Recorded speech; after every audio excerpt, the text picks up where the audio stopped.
ατόμων. Ολοκληρώστε σιγά σιγά. Πάντοτε βάζουμε και το επαναλαμβάνω. Ίσως η γλώσσα μας να είμαστε η τελευταία γενιά, η δικιά μου κύριο Μεγάλος, που τη μιλάμε. Ίσως. Αλλά λέω το εξής. Δηλαδή όλοι οι βλάχοι που τόσα προσφέραν δεν μιλούσαν τη βλάχη γλώσσα. Ίσως είναι μια ουτοπία. Μια ενεδαφική ουτοπία. Αλλά πρέπει να μην βάλουμε εμείς την ταυτότητα. Το έχω πει.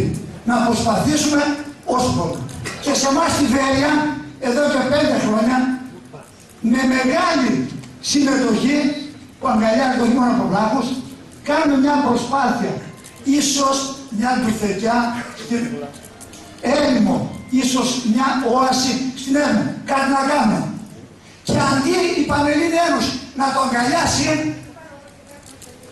αγκαλιάσει, όχι μόνο δεν έρχεται ο κύριος Μαγειρίας στο σύλλογο μας, αλλά και αποτρέπει συλλόγους με υβριστικούς πολλές φορές χαρακτηρισμούς, μακριά από τους βεριώτες, μακριά από τα βραχοσπαλαχεία. Αν χρειαστεί θα το καταγγείλουμε απόγευμα. Δεν τιμάει νομίζω το Πρόεδρο. Και ένα τελευταίο.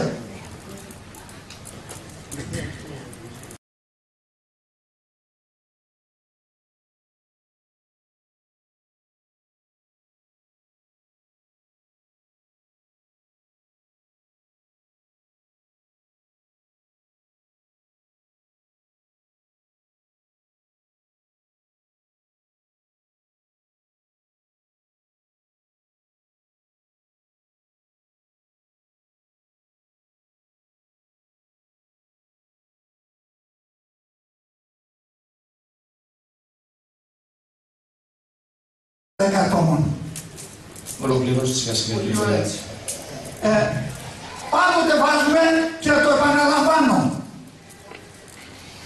Ίσως η γλώσσα μας να είμαστε η τελευταία γενιά, η δικιά μου κύριο Μεγάλος, που τη μιλάμε. Ίσως. Αλλά λέω το εξής. Δηλαδή όλοι οι βλάχοι που τόσα προσφέραν δεν μιλούσαν τη βλάχη γλώσσα. Ίσως είναι μια ουτοπία. Μια ενεδαφική ουτοπία. Αλλά πρέπει να μην βάλουμε εμείς την ταυτότητα. Το έχω πει. Να προσπαθήσουμε όσο μπορούμε. Και σε εμάς στη Βέρεια, εδώ και 5 χρόνια, με μεγάλη συμμετοχή που αγκαλιάζει το χειμώνα από βλάχους, κάνουμε μια προσπάθεια.